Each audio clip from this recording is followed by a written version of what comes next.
الرحمن الرحيم إن الحمد لله والصلاة والسلام على رسول الله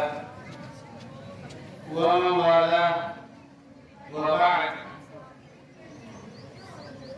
فقد قال الله سبحانه وتعالى في محكم تنزيله أعوذ بالله من الشيطان الرجيم يا أيها الذين آمنوا قوا أنفسكم وأهليكم نارا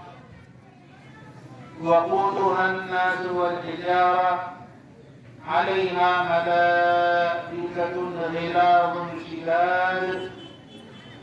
لا يعصون الله ما أمرهم ويفعلون ما يؤمرون صدق الله مولانا العظيم.